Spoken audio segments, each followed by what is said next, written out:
what you could do, you could, one,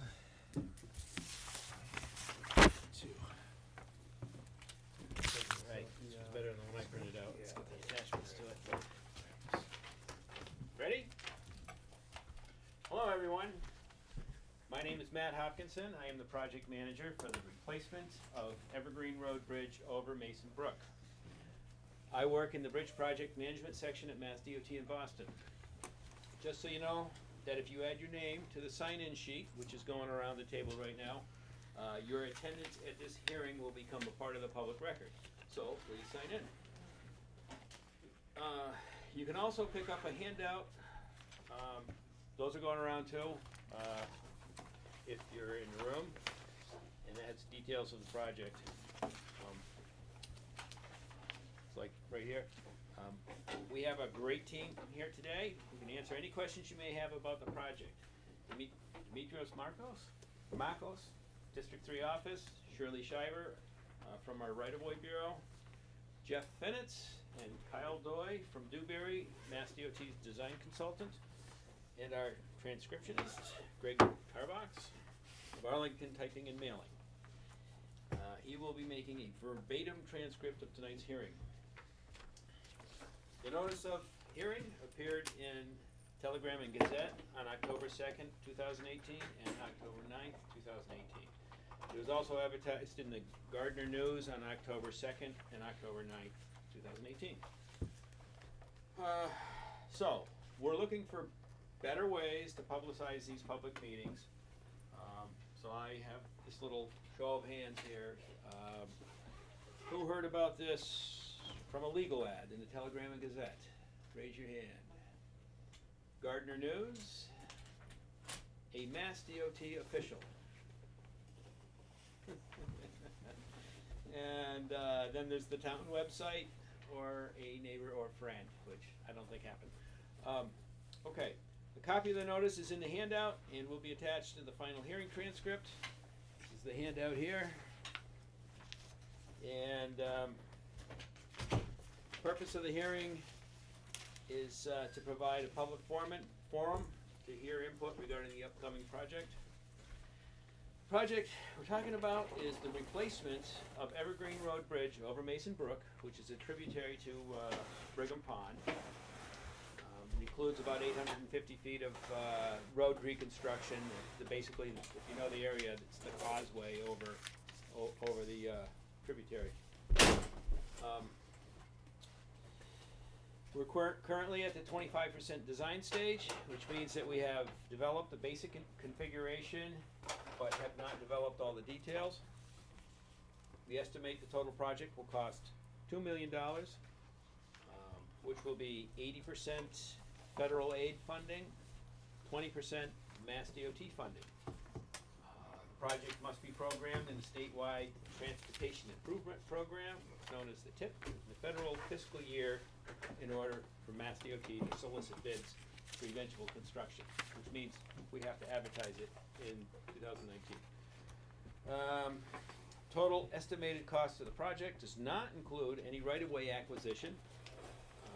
The town is responsible for right-of-way costs. We'll talk about that a little bit more later. The design is expected to be completed in the fall of 2021. I must have misspoke about the tip. It must be 2021. Construction expected to be completed within 24 months. In a few minutes, Jeff from Dewberry is going to tell us about the project. But first, I would like to ask Shirley to explain the right-of-way procedure. Thank you, Matt. Good evening, everyone. When the Commonwealth, acting through its Massachusetts Department of Transportation Highway Division, indicated it would accept this $2 million project for funding, your municipality accepted certain responsibilities. One of those responsibilities is acquiring all of the necessary rights in private and public lands for the design, construction, and implementation of this project. My function is to review and recommend procedures that your municipality will use in acquiring these rights. The procedures must comply with both federal and state regulations. Property owners impacted by this project will be contacted by your municipal office officials. They will present the proposed impacts to each owner and discuss the methods with which they may acquire the needed rights for the project. Frequently, municipalities will appeal for donations to minimize the acquisition costs for your community. However, donations are not required, and property owners are entitled to an appraisal, review appraisal, and just compensation. Right-of-way documents will be provided to each owner to help them understand the acquisition process and how the project affects their property. Affected property owners' rights are protected under our Massachusetts general laws, primarily Chapter 79, and because this project is receiving federal funds, property owners' rights are further defined under Title III of the Real Property Acts of 1970 as amended. I will be happy to answer any general questions concerning right-of-way activities during this open forum and will be available after the hearing for any other questions you may have. Thank you. Thank you, Shirley. Are you ready, Jeff? Yes, I am. Just finally, huh? Finally. Okay, Jeff is going to describe the project in detail with the PowerPoint presentation. Yeah, Please, oh, wait a minute, I'm not Yep. done reading from Okay. my script. Please keep in mind that the project we are presenting to you tonight is still in the design stage. Once Jeff is done telling you about the design, I'll explain the hearing procedure and then open it up to questions and comments, which we will take into consideration when completing the project's design. Please hold your questions until after the presentation. Thank you, sir. So, as Matt said, my name's Jeff Finitz. I'm the project manager on this project, and I also run our transportation group for the Dewberry Boston office. So, happy to be here presenting this to you. And I also have Kyle Doy with me. He's one of our structural engineers that's been involved with the project and will be involved through the end.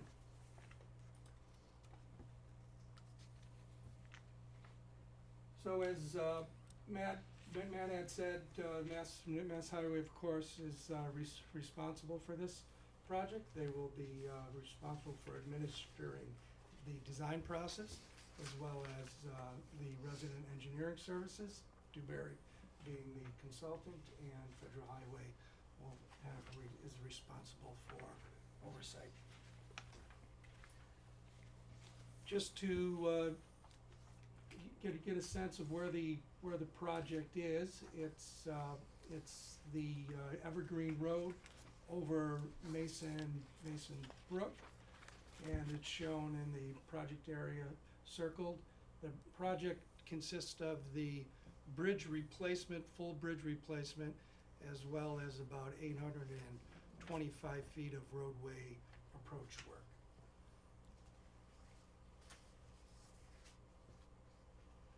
So what are some of the existing issues with this project? We have both a structurally deficient and structurally obsolete bridge.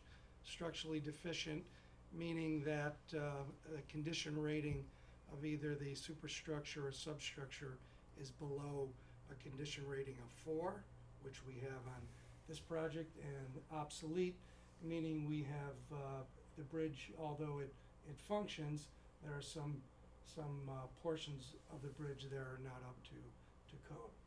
We have a non-conforming guardrail along the approaches to the bridge, and we also have a substandard vertical design for the design speeds that are along this portion of the road.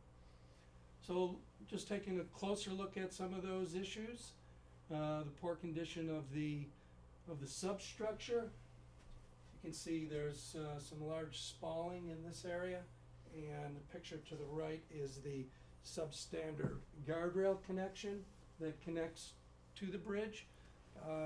With the bridge, you have a connection from guardrail to the bridge end post, and that connection is done by going from a flexible guardrail to a stiffer guardrail to the point where you hit the end post.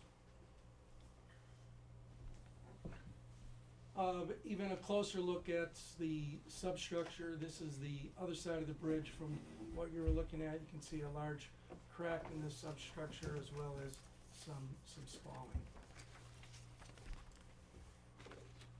So what will the project scope consist of? Well, first, we're gonna replace the bridge with a precast arch structure.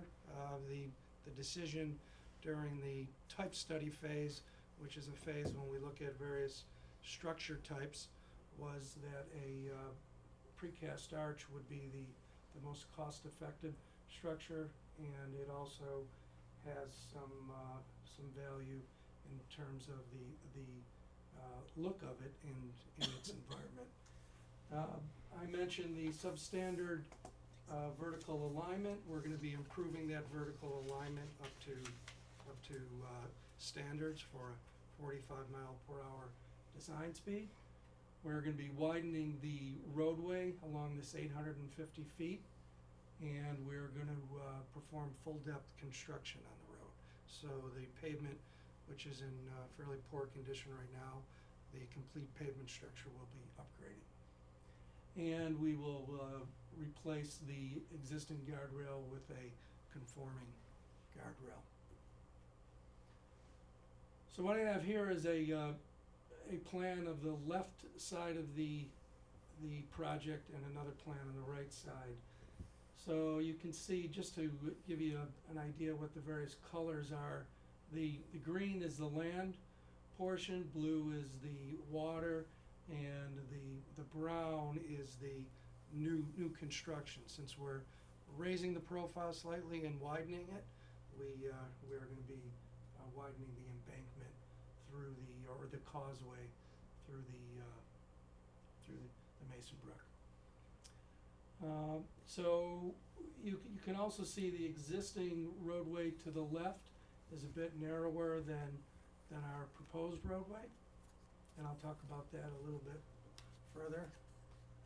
And to the right is very similar to the left, except the causeway is not as long, but we're extending a little further into the land section with our full depth construction. This is a typical section, just showing you how the embankment will be reconstructed. This is a typical section, so the actual section, the existing ground, is actually a little bit higher. So what we'll be doing is we'll be putting in ordinary borrow to build up to the underside of the pavement structure, and on the both sides of the embankment we will be using a modified rock fill, which is a rock probably anywhere from the 6-inch to 1-foot range.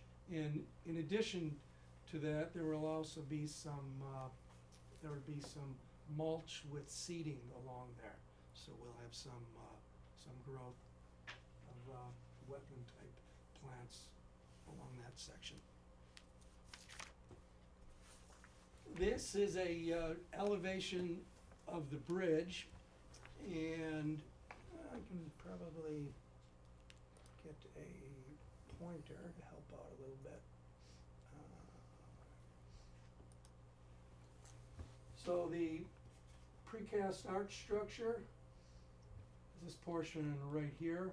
So by precast, I mean there will be sections that will be constructed off-site, shipped to the site, and dropped on the pile caps. So we also have spandrel walls, which will bring us up to grade. The thinking right now is the spandrel walls will be a precast wall, and we're proposing to use a stamped concrete face, which gives the look of a stone face. But there are options to either use that or not use it. Really, what I would think the town would prefer. I have built I have designed precast arches with the cast in place spandrel walls and use a stamped concrete, and it's a very nice look. I can share some photos with you if you want to see how that looks. And then for the bridge rail, it's actually going to be a concrete bridge rail versus a steel bridge rail. and then we have the end post on both sides. So this elevation doesn't show the guardrail, but guardrail will travel along and connect into the end post on both sides. So the substructure, we are gonna drive sheeting on both sides and encase the substructure as you would with the cofferdam, and that's gonna be done for scour protection.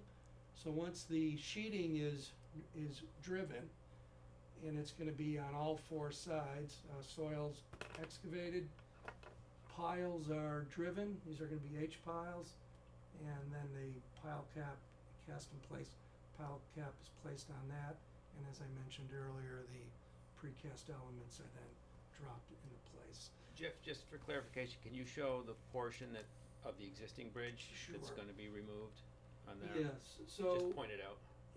So where the highlighter is right now, that's the existing bridge. It's much shorter span than the existing bridge, and the underside of the bridge is actually much lower than the proposed bridge. So what we will be doing is we're gonna remove the abutments entirely. This is a plan from the 25%. It's been updated slightly. So in the end, we will be removing this portion of the abutment, this portion of the abutment, and the steel sheeting, which is right here, is actually gonna be cut about 1 foot to 2 feet below grade, so roughly to the underside of that strata that we're gonna be placing river type strata. So when it's all said and done, you will not even notice that there was a substructure from another bridge there previously.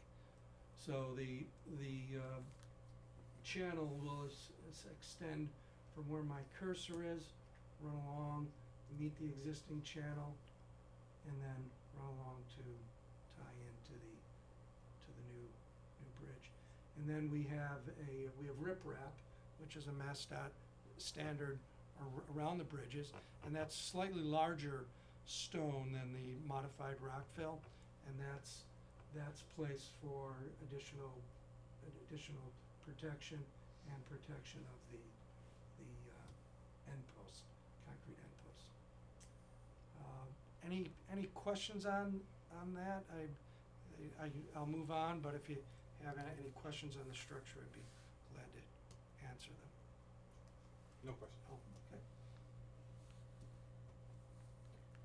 So the project schedule, we submitted 25% design documents on the 18th of May. Here we are for our public hearing on the 16th. The schedule, as it stands right now, has a 100% design submission sometime in June, which would have advertisement roughly 6 months prior to the spring date of 2020. So the thinking at this point, and it actually works well as to the advertisement date, because if we advertise in I think it was February, Matt. I'm running a blank on it, but we're going to have about 6 months from advertisement to the start of construction, and that period at six months is actually a time when a contractor would normally not be doing work. So it gives the contractor time to make various submissions, which are part of the construction process. So the schedule works well in terms of the construction seasons. Traffic impacts. The bridge is going to be closed for construction. So the plan is to have a detour around the bridge, so somebody, say they would normally enter Evergreen Road from Old Princeton Road to make their way to properties over here, will have to detour. So they will follow a detour which will go along Old Princeton Road onto 68, a right onto Brigham, along Brigham, and then a right onto Evergreen Road. So the same thing for traffic in the other direction. So essentially, this is where my cursor is, or highlighter, that is the proposed detour route. I know nothing's certain, but what is the expected impact of that? How much time for a detour? Right now, we're looking at the way the timing is, it's not really, it's not an accelerated bridge in terms of the type of construction that we have with the precast arch, so we're typically looking at 2 seasons for this. If we were to work through the winter months, you can probably bring that down to 1 construction season, but normal type of construction would be 2 seasons.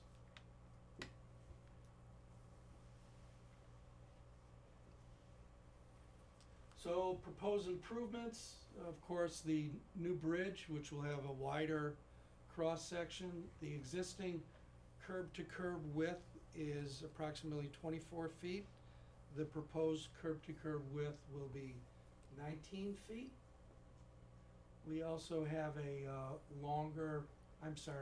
proposed is 24 feet, existing is 19 feet. We have a longer span bridge, so we have a wider hydraulic opening. The hydraulic opening existing is 18 foot 6 inches, and by hydraulic opening I mean the distance from abutment face to abutment face.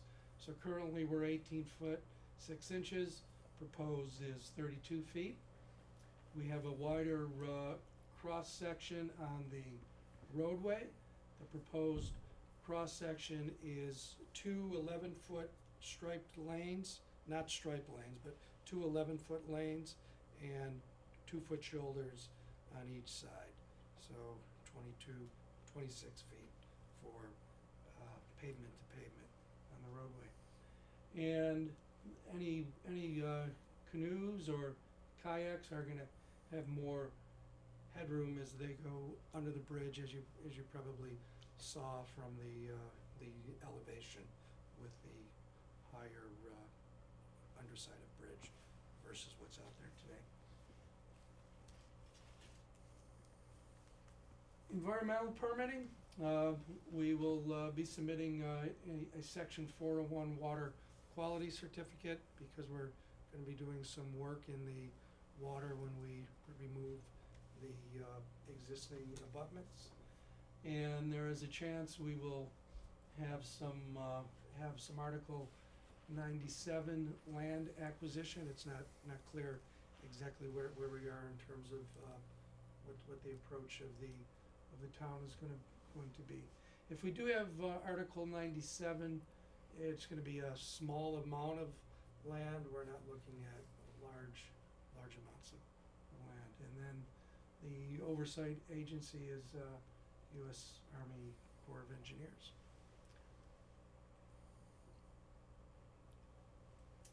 Contact information is Matt Hoppington. There are the handouts also have a sheet in the back of the handout where you can write any comments and submit those comments. You can do it all on one page, just fold it, put a piece of tape on it, and put it in the mail. And we will address those comments. So that's the formal part of this presentation.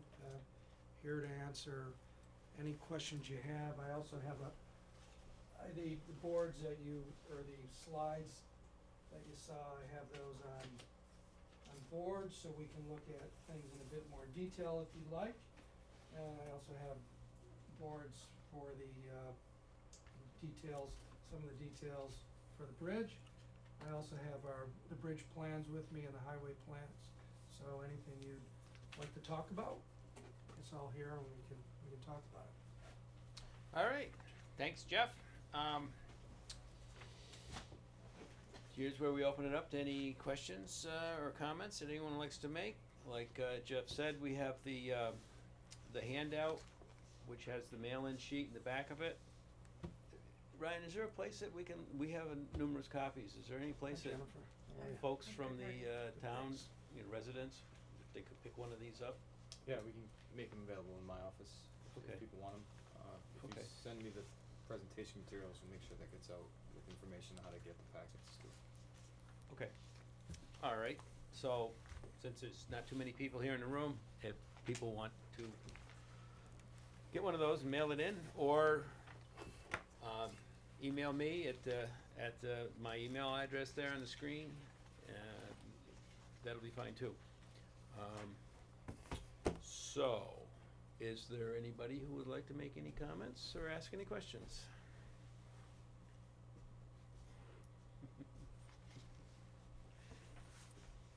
All right. Seeing there's no questions or comments, I declare this hearing closed at 7:25. Thanks, everyone. Matt? And, like Jeff said, we've got the boards out. If anyone wants to take a quick look at those, or a long look, you can do that. Thanks, everybody. Sorry, Fine.